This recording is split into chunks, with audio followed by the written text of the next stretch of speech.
O programa que você ouve agora é uma produção da Central 3. Começa agora o Fala Aí, Professor.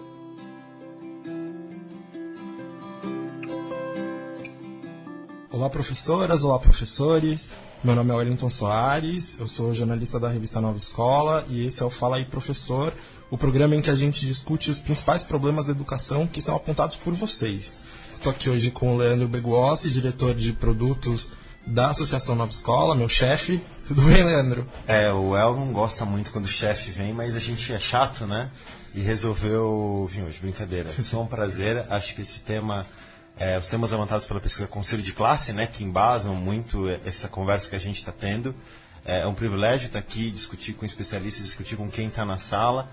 E porque além de falar, a gente aprende um bocado. Eu sempre aprendo uma enormidade quando a gente está conversando com professores, educadores. Então, brigadão, Well, pelo convite hoje. Eu que me convidei, praticamente. Não, beleza, valeu. Vamos ver se você não atrapalha muito, né? Acho que um pouquinho. Tipo reunião de pauta. Não, beleza. Legal. Hoje a gente vai falar de um tema específico que é psicólogo na escola. Precisa? Os mais de 1000 professores que foram entrevistados pela Fundação Lehman e pelo Instituto Paulo Montenegro afirmaram que o desafio mais urgente a ser enfrentado por eles é a falta de acompanhamento psicológico para os alunos que precisam. E logo, seguindo ali, vem indisciplina e parece que eles veem uma relação entre as duas coisas. A gente vai discutir isso um pouco com a Alcione Marques e a Sandra Geraldo Martins, que estão aqui com a gente. Bom dia, Alcione, você quer se apresentar? Bom dia, professores da Nova Escola, bom dia, Wellington, bom dia, Leandro.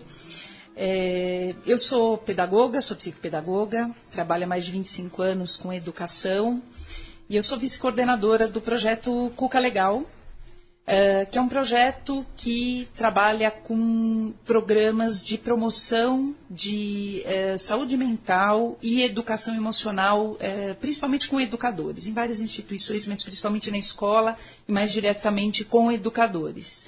Então é um prazer estar aqui para discutir esse tema, que acho que vai dar bastante conversa. Ótimo, obrigado. Professora Sandra, você quer se apresentar também? Bom dia a todos, eu sou a professora Sandra Maria, trabalho na Escola Brasílio Machado, estou na rede há 33 anos, já há um bom tempo, né? E estou aqui, vamos conversar. E eu acho muito importante essa pergunta que você veio nos fazer sobre o psicólogo na sala de aula. É uma coisa muito importante. Mas eu queria começar perguntando na lata, assim, psicólogo na escola, precisa? A falta de acompanhamento psicológico faz diferença na aprendizagem? Eu digo que a resposta é sim, tá? Precisa sim o psicólogo na escola. Talvez, a gente vai discutir aqui, não pelas razões exatamente e pelas expectativas que se tem inicialmente. Eu acho que a gente vai falar um pouco mais até de um modelo de intervenção do psicólogo, que é um modelo mais tradicional e que é baseado, ele está muito apoiado na psicologia clínica. Né? Então, assim, a gente no projeto Cuca Legal, eu não sou psicóloga, eu sou psicopedagoga, mas nós somos um projeto multidisciplinar e a gente atua muito na escola. E o que a gente percebe é que, assim, há uma expectativa de uma atuação do psicólogo num modelo, um modelo médico. Terapia, professora? E veja bem, escola, a atuação do psicólogo dentro da escola não é para fazer terapia. Não é para o professor ir para um divã? Não, e nem professor e nem aluno. Ele vai trabalhar muito mais numa outra linha de aconselhamento, mas a questão é que às vezes se tem uma expectativa dessa atuação clínica, que é assim, é um pouco aquela visão de o psicólogo está ali numa salinha, tem um aluno que está com problema, vamos mandar lá para ele resolver. E aí acaba tendo uma frustração dos agentes escolares, porque não resolve, porque a coisa não é por aí. Né, há uma localização somente no indivíduo e se cria uma expectativa que não, o psicólogo vai analisar, diagnosticar, arrumar um tratamento e vai resolver o problema com esse aluno e ele vai voltar bonitinho para mim. Eu fiquei curioso para ouvir um pouco da professora Sandra, qual que é a visão que ela tem disso como alguém que está em sala de aula, né? Claro. Que enfrenta essas questões, esses problemas, né? E aí, de repente, vê no psicólogo uma esperança mesmo, né? O que acontece é isso, a gente tem o problema, faz relatórios, manda para o psicólogo e aí eles só pedem relatórios, mas nos dá uma devolutiva. Então, a criança vai, fica lá 2 sessões, volta, não, a criança não tem nada. E realmente não é isso. É muito difícil, né? E aí é uma coisa muito interessante que eu queria retomar, que é o seguinte, então não é só o psicólogo na escola, né?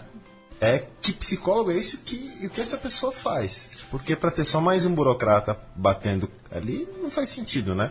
Eu fiquei me perguntando isso também. Com a fala de vocês, eu fiquei me perguntando qual que é o papel desse psicólogo que vai estar na escola para atuar na formação do professor mesmo, né?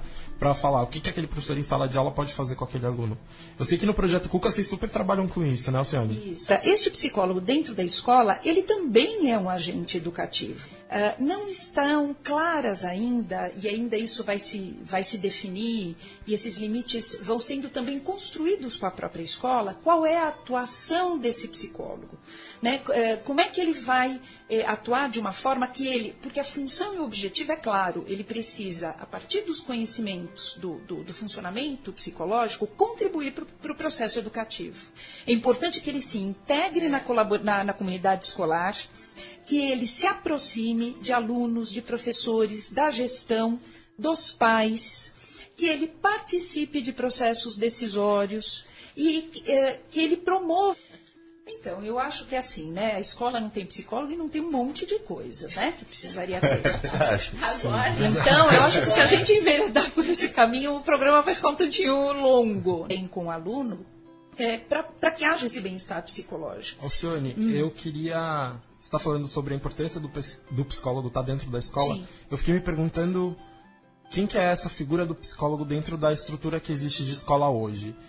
Eu queria entender um pouco se você defende que haja um novo cargo, uma nova função na escola que seja psicólogo, ou se pode ser, de repente, um profissional que já atua na escola que tenha formação psicológica, né? Sei lá, um coordenador pedagógico, um orientador educacional, um diretor, vice-diretor, não sei. Eu vejo que esse psicólogo precisa ter um lugar, tá? O risco de você colocar um coordenador pedagógico, por exemplo, exercendo esse papel, é que você vai esvaziar alguma coisa. Ou a função dele como coordenador psicológico, né? Ou a função dele como psicólogo. O que você acha? Eu fiquei curioso. Desculpa te interromper, não é, Sandra? Claro. Não, vai ficar um buraco, né? Se ele sair dali para atender outra coisa, não. Ele tem o coordenador tem muitas atividades, atribuições dentro de uma escola. Então, por exemplo, nós temos a nossa vice-diretora, ela que os problemas com os alunos vai direcionado a ela. Então, ela tem já um jeito de conversar com a criança, a gente leva para lá, ela conversa, aquelas brigas que acontecem. Quando ela está atendendo, o que faz? Nem ela para o serviço dela. Então, sabe, cada um tem sua função dentro da escola. Então, não dá para um coordenador, o outro coordenador, para fazer isso. Eu queria entender também, justamente aproveitando o gancho da professora Sandra, puxar um pouco para a realidade da escola pública, né? Precisa ter psicólogo? Precisa, pelo que vocês estão me dizendo. Mas não tem. E aí? Vale a pena, sim, que os professores, que a comunidade educativa crie essa demanda. Olha, nós precisamos educar, ficou mais complexo, né? É a complexidade dos tempos modernos, né? Dos tempos que vivemos. Então, a gente precisa da colaboração de várias ciências, de vários conhecimentos para dar conta, né, no caso da escola, do processo educativo. Enquanto não tem, eu acho que vale a pena a escola procurar fazer um levantamento de serviços públicos, CAPs e outros serviços de apoio, né? Os CAPs... O CAP, só para explicar, é o Centro de Apoio Psicossocial. Exatamente. Certo? Que é um órgão público, uma entidade pública que faz o atendimento psicológico. Perfeito, que tem psiquiatras, tem psicólogos, tem... E por vezes também os próprios postos de saúde, né? As UBS têm alguns psicólogos também. Então eu acho que a escola pode fazer um levantamento na região, porque às vezes a escola não conhece os recursos que ela tem nesse sentido, a comunidade desconhece esses recursos, então ela procura mapear estes recursos para ela poder utilizar desses recursos. Agora, veja, para encaminhamentos que justifiquem isso. Às vezes a solução vem também em forma de laudo, né? É muito comum a gente conversar com professores de escolas públicas, eu já fui várias vezes a várias escolas, e os professores falam, eu tenho esse aluno, que eu não entendo muito bem o que está acontecendo com ele, mas ele não tem laudo. Como se o laudo fosse, de fato, resolver a questão. Não vai dar as né? respostas, gente, porque um laudo de um transtorno mental, de um transtorno de aprendizagem, ele, em primeiro lugar, assim, o perigo de eu rotular, cristalizar, bom, não vai aprender mesmo porque ele tem déficit de alguma coisa, tá? Ele vai aprender, eu preciso achar caminhos para ele aprender. No mesmo quadro de transtorno, eu vou ter perfis totalmente diferentes. Então, a questão é assim, a partir daí, o que eu posso fazer para este aluno? E nesse então, sentido, é olhar o aluno mesmo, sem dúvida, o psicólogo ele pode ajudar no sentido de construir, em conjunto com o professor, ações possíveis para que este aluno continue aprendendo. Eu acho que, nesse sentido, essa equipe multidisciplinar pode construir em conjunto estratégias. Agora, esse psicólogo, aí voltando a falar do psicólogo dentro da escola, ele tem que estar muito integrado com esta comunidade escolar. Porque senão não vai funcionar. É menos numa sala e mais no corredor, né? Absolutamente, absolutamente. Né, Sandra? Não sei como é que você vê isso. Quer dizer, o cara não pode ficar lá numa salinha dentro da escola. Ele tem que estar interagindo, ele tem que estar muito próximo. Tem que estar observando a criança, né, em todas as partes. Né? Eu tenho um ex-aluno, o ano passado, ele não sabia tudo de matemática, tudo. Fazia problemas, não sabia ler, mas se eu lesse para ele, ele resolvia. Aí um dia, o pai estava preso há 4 anos, e o pai saiu da cadeia no meio do ano. E ele veio todo contente, professora, meu pai saiu da cadeia. Eu falei, nossa, que legal! E agora? O que você vai dar de presente para ele? Você vai aprender a ler? Pô, você acredita que ele aprendeu a ler? Incrível, nossa. Né? Então, nossa, foi uma coisa assim. Eu até fico emocionada, desculpa. Não, tem que ficar uma baita história bonita. Não, e hoje ele está no nosso reforço, ele já sabe ler e está escrevendo. Está no 3º ano esse ano. Mas foi assim. Por isso que você vê, quando o pai foi preso, ele tinha 3 anos. Isso marcou muito essa criança. Foi uma coisa, e a mãe vinha, professora, eu acho que ele não vai aprender, porque ele não sei o quê. E até então que eu não sabia, depois que a gente fica sabendo, porque você vai conversando, a mãe vai se abrindo, porque eles se fecham, né? Como que você tem uma coisa lá no fundo, mas você não sabe o que é. Então, se tivesse mesmo um psicólogo, já teria nos passado, né? Olha, essa criança tem um problema lá emocional dela que não vai, né? E aí essa importância, né, Sandra, até desculpa te interromper, a importância desse olhar mais abrangente, que considere outros aspectos, porque aí vai junto com o professor falar, poxa, essa criança está vivendo essa situação, né? De que forma que a gente pode lidar, então, para a gente poder ajudá-la a superar esse bloqueio? A classe, eles trabalham em parceria, né? E quando eles veem que um amiguinho está aprendendo, eles aplaudem. E eu trabalho muito assim, a união da classe, né? Então, um tem que ajudar o outro, ninguém para trás. Eu tenho um trem que saiu da Estação da Luz. Então, uns já estão lá na frente, outro está no vagão do meio, o outro está pendurado. E, às vezes, alguém fala, olha, ninguém vai ficar pendurado, vamos subir. Então, é isso muito... aí. Eu adoro. Vou começar a usar essa metáfora lá na nova escola quando o Wellington começar a reclamar que tem muita matéria, tem muito trabalho. Falar, Wellington, pega o trem na Estação da Luz. Vou falar, o trem já está em Jundiaí, eu ainda estou em Pirituba. Não, e assim, eu acho que é muito bonito o que a Sandra traz, porque é o que a gente vê na maioria dos professores, que é a questão de acreditar que a criança possa aprender. E eu acho que isso também tem conhecimentos que a neurociência, que a psicologia cognitiva pode contribuir, que é no sentido assim de trazer informações, como é que o cérebro aprende, como é que são os processos cognitivos, né? A criança, apesar de uma questão, de uma dificuldade, será que toda dificuldade é transtorno? Todo problema de aprendizagem é transtorno? Já sabemos que não. Né? Mas quando há o transtorno, qual é o limite dela? Né? E a gente hoje sabe que toda criança aprende, independente da sua condição, em outro ritmo, de uma outra forma. Em outro vagão, pendurada, mas ela vai aprender, né? Uma coisa que a Alciane falou e que me chamou bastante atenção, e que eu acho que eu queria esclarecer um pouco, porque eu não entendi, na verdade, é que hoje a gente sabe que nem toda dificuldade é um transtorno. Eu queria entender o que é um transtorno, o que não é, o que caracteriza de fato algo que precisa de um acompanhamento mais intenso, o que não. O transtorno, ele é algo, ele é caracterizado por uma disfunção, né? Então, existe algo que não está funcionando bem, organicamente falando, e que compromete alguns processos cognitivos, né? No caso da gente falar de transtornos relacionados à aprendizagem, né? Okay? Isso só pode ser diagnosticado por um profissional de saúde, um psicólogo, um psiquiatra. E alguns desses transtornos recomenda-se equipes multidisciplinares. Por exemplo, o próprio transtorno do déficit de atenção. Tá? Você não tem um exame que você faça, um exame de sangue, um exame de imagem, que vai acusar que essa criança tem esse transtorno. Então, na verdade, é importante que ela passe por alguns profissionais. Então, ela vai passar, por exemplo, por um psicopedagogo, vai passar por um fonoaudiólogo e por um neurologista, para que haja uma convergência desse diagnóstico, para que ele seja seguro.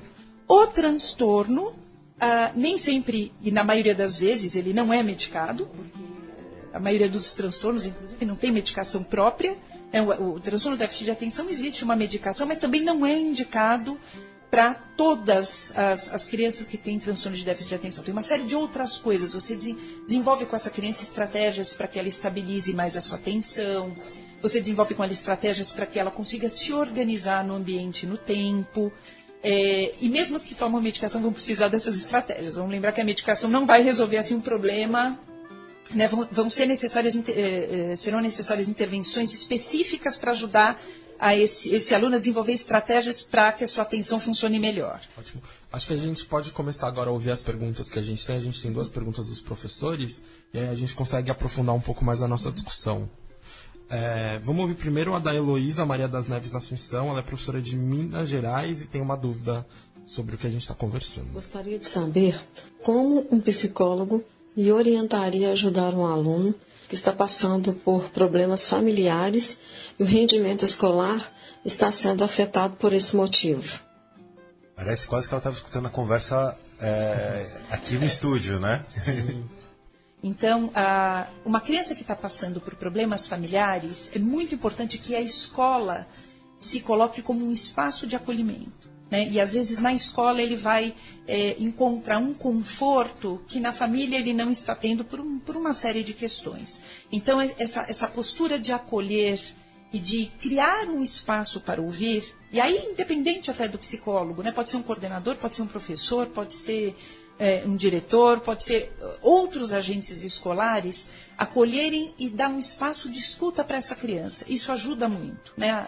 A Sandra certamente tem várias situações dessa, ou semelhantes a essa, para contar para a gente. Em relação ao psicólogo, ele tem que conversar com essa família e entender qual é este problema, né? Conversar com esta criança no sentido de perceber melhor qual é o alcance, qual é o impacto que esse problema que ela está vivendo está gerando nas suas emoções, né, na sua dimensão emocional, e em que medida que isso pode impactar os seus processos cognitivos. Aí esse psicólogo, entendendo em primeiro lugar qual é esse problema de fato, porque não vai ter receita igual para todas as situações, desenvolver junto com a escola essas estratégias para que isso possa ser minimizado, né? Para que essa questão não gere tantos impactos assim no processo de aprendizagem. A gente falou de um tema super polêmico que é família. Eu queria falar de outro tema que é muito polêmico, que é indisciplina. Alunos indisciplinados são os alunos que precisam de ajuda de psicólogo? Não. Na verdade, assim, a gente precisa entender o que é indisciplina, né? A gente trabalha, às vezes, com uma discussão com os professores sobre a construção da autoridade, né? Então, essa autoridade ela tem que ser construída, ela não é mais dada a priori. Agora, a construção da autoridade ela vai se dando na relação, né? Uma autoridade onde o professor vai construindo esse lugar de quem tem algum conhecimento para ser compartilhado, né? Mas onde ele respeita onde ele é respeitado. A indisciplina faz parte da infância, faz parte da adolescência, romper as regras, questionar as regras. Então, assim, vamos dizer, essa fantasia de não, a escola não terá indisciplina ou não pode ter indisciplina, é algo absolutamente real. Se uma escola não tiver disciplina, ela tem um problema grave. Né? Agora, ela provavelmente não tem aluno, né? Ela está vazia, fechada, né? Então, a questão é como é que nós lidamos. Em primeiro lugar, a escola ela tem que ter regras claras, né? Muitas vezes o regimento escolar, ele existe, mas ele está na gaveta. Às vezes, nem mesmo o professor conhece bem o regimento escolar da escola.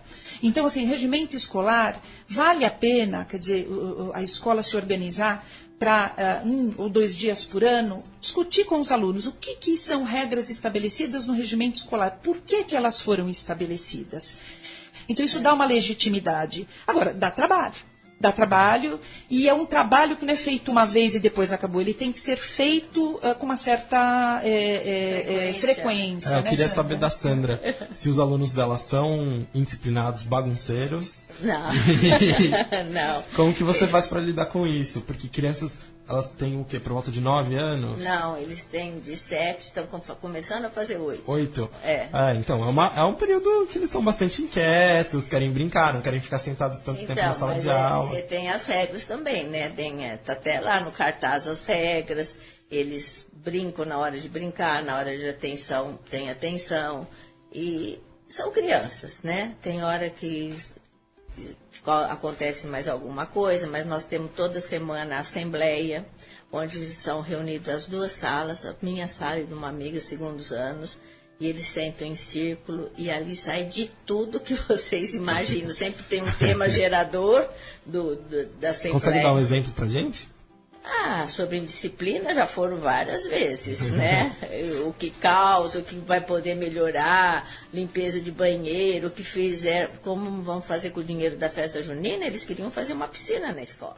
E aí, mas uma piscina, uma piscina com baldinho, uma piscina de 1.000 litros. Uma piscina. Aí a diretora disse assim, mas uma piscina onde? Vamos fazer o quê? Vamos tirar a quadra e vamos fazer a piscina? Não, professor, acho que é melhor deixar a quadra. É interessante isso da disciplina, porque a gente costuma ver como um problema que tem só 2 lados, né? Ou essas crianças são muito indisciplinadas ou elas são muito mimadas, né? São os 2 pontos, assim. E o que eu tô achando interessante dessa conversa é que a gente tem mostrado que dá para fazer de jeitos diferentes na prática, né? A gente escuta muitos professores falando, mas o aluno tem que saber que tem regra no mundo, né? O mundo tem regra. É legal é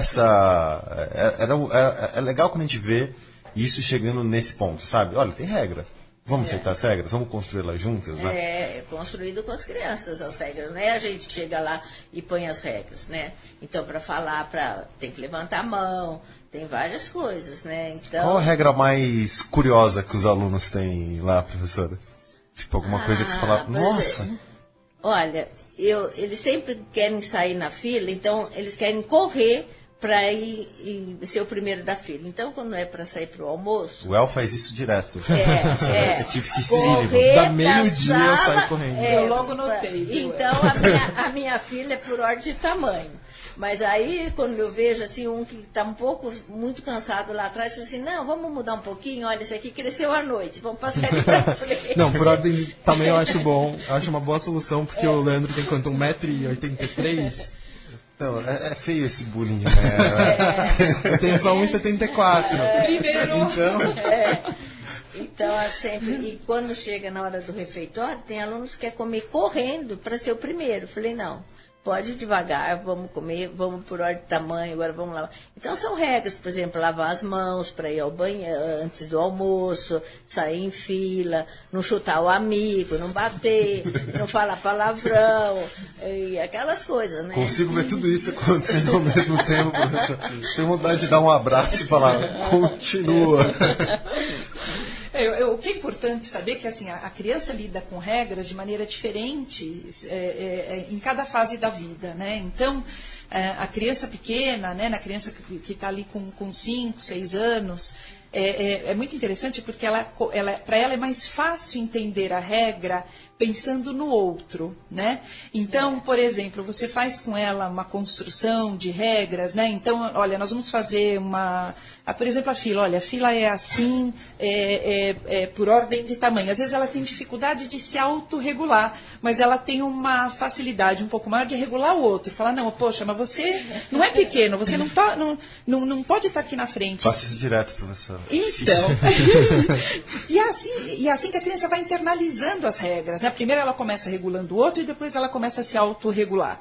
Então, e aí conforme a criança vai crescendo, vai ficando mais fácil esse entendimento das regras e essa própria autorregulação baseada nas regras. A socialização, ela é fundamental e ela é apoiada em regras. Agora, de novo, né, quanto mais essa criança entender o porquê destas regras, por que esta regra existe, em que medida que esta regra também favorece a ela, né, se o outro quebrar, né, quanto mais ela entender, né, o regimento escolar, obviamente, que a priori aquele regimento está ali pronto, embora possa ter havido uma construção da comunidade, até dos alunos desse regimento, mas esse regimento está pronto e vai ter que ser seguido, mas é importante que ela entenda quais são as razões por trás dessas regras e possa construir, como a Sandra contou aqui para a gente, regras específicas para aquela turma, para uma determinada atividade, mas que ela participe entendendo a razão daquilo, né? Porque aí aquilo faz sentido para ela. Não significa que ela não vá romper, ela vai. Vai beliscar, vai chutar. Mas desta forma ela vai incorporando isso na sua vida, e vai entendendo o que significa. E como é ruim quando quebram a regra com ela também, quando o outro quebra, de que forma que isso também a prejudica. Eu fiquei me perguntando aqui o quanto o comportamento dos alunos também não pode servir como um sinal para o professor avaliar o próprio planejamento. Eu queria saber da Sandra, por exemplo, se ela nota que em algumas atividades os alunos se comportam melhor ou se engajam mais do que numa aula expositiva, por exemplo. Por exemplo, numa aula de jogos que a gente trabalha, uma tema, é mais difícil, né? O comportamento, eles ainda têm muita dificuldade de trabalhar em grupo, né? Nos jogos, respeitar a sua vez para jogar. Então, tem alunos que já se saem muito bem. Você vê ali, tem outros que precisam dar auxílio ali do professor, ler a regra do jogo outra vez, retornar a leitura, porque ele não entendeu aquilo. Agora, tem alunos não, que vão rápido.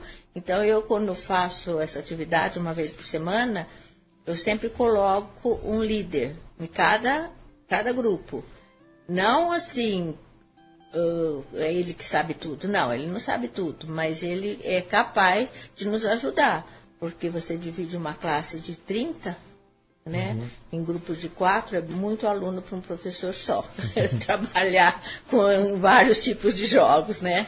Então, é assim. Agora, segundo a regra, que eu até queria comentar a hora que a Cione estava falando, é sobre, numa assembleia, ou mesmo na aula expositiva, o direito dele falar. Porque todos querem falar ao mesmo tempo. E aí, mas eu levantei a mão, mas ele falou o que eu queria falar, professora. E agora? Então vamos lá. Pensa primeiro antes de querer levantar a mão. Porque assim, você faz a pergunta, a maioria levanta a mão. Aí um fala, e você? O que você queria falar? Eu levantei a mão, mas eu nem pensei. Só quer falar. Só quer falar. Então, isso é uma coisa que a gente também está trabalhando. Porque numa assembleia está lá todo mundo falando, daqui a pouco você vê ele levantou a mão, mas ele nem pensou. Então, ele fala de uma pergunta que o outro já respondeu, sabe? Volta naquela mesma pergunta. Então, isso é um trabalho que a gente faz na escola. É fundamental, assim, essas dinâmicas, assembleia, rodas de conversa, que, aliás, a gente, inclusive, quando trabalha com professores, a gente trabalha em roda de conversa, né? Porque essa possibilidade de construção conjunta. A criança, isso que a Sandra falou é fundamental, quer dizer, pensar antes de falar, o que eu vou falar? Respeitar o que o outro fala, né? Diferente de mim, mas eu poder ouvir uma opinião diferente e poder argumentar, colocar o que eu penso, defender o meu ponto de vista. Essas são habilidades fundamentais no desenvolvimento infantil. Eu queria aproveitar para fazer uma última pergunta / indicação, que semana passada eu estava lendo um livro que eu achei extremamente interessante. É um livro que se chama Saúde Mental na Escola. Ele foi organizado pelo professor Rodrigo Bressan, que é um psiquiatra da Unifesp, líder lá do Cuca Legal também. Ele é o pesquisador responsável do projeto Cuca Legal. E, enfim, eu achei o livro muito interessante. Eles falam de diversos transtornos diferentes, alguns mais específicos, né? TDAH, falam de transtorno da ansiedade. dão várias dicas do professor do que ele pode observar para poder repassar para um psicólogo, para um profissional que vai de fato fazer o diagnóstico, e também dá dicas de como o professor pode trabalhar, né? De não dar prova surpresa para um aluno que parece mais ansioso, por exemplo, coisas do tipo. Queria saber se vocês têm outras indicações, algum outro tipo de trabalho. O próprio site do Cuca Legal, vocês querem... O nosso site é www.cucalegal.org.br, né? Nós também no Facebook estamos como Projeto Cuca Legal. Esse livro, Saúde Mental na Escola, ele é bastante interessante porque ele é um livro que tem a colaboração de vários profissionais. Então, é psiquiatra, psicólogo, psicopedagogo, educador. Então, são vários profissionais tratando dessa questão. E o que eu acho muito importante é o foco na saúde mental e não na doença. Né? Como é que eu faço também da escola um espaço de promoção de saúde? Quer dizer, a hora que eu percebo que uma criança está mais ansiosa, né, eu cuidar, né, desse aspecto que você trouxe, né? Quer dizer, eu não vou dar uma prova surpresa para um aluno que está se mostrando ansioso e às vezes ele está vivendo uma situação, enfim, que está aumentando essa ansiedade. São cuidados para que esse ambiente seja mais promotor, né, dessa saúde emocional e que está relacionada com a saúde mental. Ótimo. Acho que o maior aprendizado, não sei se o Leandro concorda comigo, acho que o maior aprendizado da nossa conversa hoje é a importância de você olhar para o seu aluno, né? De você ver quais são as dificuldades que ele tem de fato e no que você pode ajudar e no que você vai precisar da ajuda de alguém para, de fato, fazer com que ele avance. Queria saber se a Sandra tem algo a dizer, um comentário final, uma história para fazer a gente chorar, para fazer a gente rir. Para fazer chorar não vou contar mais. Tem muitas, 34 anos quase de escola, foi muita coisa já, né? Mas como a Cione colocou aí, o professor, você percebe logo a reação da criança. Qualquer coisa que abala... Na atividade escrita, no comportamento em sala de aula, essa criança, em várias horas ali, você já percebe. A gente fica 8 horas com as crianças na escola. Então, tem coisa que a gente coloca para o pai fala assim para a mãe: nossa, eu nunca vi isso, professora, eu nem percebi. Eu falei, pois é, eu estou já percebendo faz tempo. Então, os pais não têm esse olhar para o aluno. A criança chega em casa, o que vai fazer? Tomar banho, jantar e dormir. Não, na escola ele fica lá o dia inteiro com a gente. E a gente fica muito... Você se apega tanto na criança, que a criança, quando passa de ano, aquele que já está no 3º, 4º ano, aquele aluno que se identificou mais com o professor, até hoje ele chega na escola e vem te abraçar, vem te beijar, como se fosse ainda do 1º ano. Eu acho muito bonita essa fala, porque a gente começou com o assunto super duro, né? Psicólogo na escola, como é que tem que ser, a estrutura e tal. E escutando, prestando atenção, parece que tem duas coisas muito fortes, né? Que às vezes a gente, de novo, vê como pares de opostos, mas que elas estão muito juntas. Uma é que a escola tem que ser ainda mais profissional, o coordenador tem que saber o que faz, o diretor tem que saber o que faz, o psicólogo tem que estar na escola, a escola tem que tem que deixar a escola mais profissional. E psicólogo também parece que é um grito de ajuda dos professores para deixar essa escola mais profissional.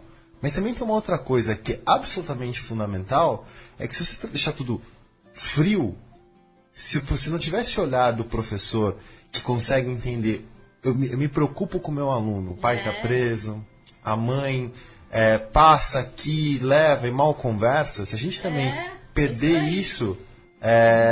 também a gente perde aquilo também que a gente gosta como gente, né? Que é ter outras pessoas se importando com a gente, outras pessoas que falam, eu acredito em você no final das contas. Às vezes a gente acorda à noite, né, e fala assim, meu Deus, o que eu vou fazer hoje para incentivar aquele aluno que não quer? Qual é uma estratégia que eu vou fazer todo dia? É um dia diferente na escola. E aí você vai conquistando essa criança. E quando chega assim, eu tive aluna agora que falou assim, ai, professora, eu não queria ficar de férias. O que eu vou fazer? Sabe? Então, você vê, eles têm muito apego. É muito apego você com aquela criança. Você se apega muito, você leva... Tem gente que fala assim, eu saí da escola, acabou meus problemas. Não, não acabou nada, eu fico com aquilo na minha cabeça. Eu vou fazer o quê? É férias, mas você está sempre lembrando. Né? Eu tenho que fazer isso, vou pensar naquilo, vou fazer uma outra coisa diferente, né? Você fica ligado. Ótimo. Bom, a gente precisa encerrar agora. A gente ainda tem uma pergunta que ficou sem resposta, mas eu acho que vai ter que ficar para uma próxima conversa. Vocês estão convidadas para voltar para a gente debater. Será um prazer. Queria agradecer muito a presença de vocês, eu aprendi pra caramba. Foi ótimo. Queria agradecer também a presença do Leandro. Leandro, sua última chance de fazer bullying comigo. A gente não pratica bullying como método pedagógico. Eu acho errado. Acho errado. Eu sou sua testemunha, tá? Obrigado, Alcione, obrigado. O estúdio tá cheio, tem várias pessoas que não estão falando, mas que também estão presenciando. Quero dizer que, primeiro, agradecer muito o tempo de vocês. Quero agradecer, a gente sabe o quanto é difícil, então o tempo é o bem mais precioso que a gente tem. Quero agradecer muito e de novo. Agradecer o convite aí da equipe por ter me deixado atrapalhar o podcast de vocês. Essa conversa que basicamente para mim foi absolutamente rica em conhecimento e emoção também. Acho que foi muito bonito o que a gente teve nessa manhã hoje. Muito obrigado aí, pessoal. Obrigada. Bom, é isso. O Fala Aí Professor é uma produção de Nova Escola e da Fundação Lema, em parceria com a Central 3. Todos os nossos programas estão disponíveis no site Nova Escola, novaescola.org.br, onde você também pode conhecer toda a pesquisa Conselho de Classe, realizada pela Fundação Lema e pelo Instituto Paulo Montenegro, e conhecer vários conteúdos para ajudar a lidar com disciplina, com dificuldade de aprendizagem e para o dia a dia do professor também. Queria agradecer aos ouvintes que estão ouvindo a gente também e falar que na semana que vem a gente vai discutir a valorização da carreira docente. Então, ouçam o programa. É isso, tchau, tchau e até a próxima.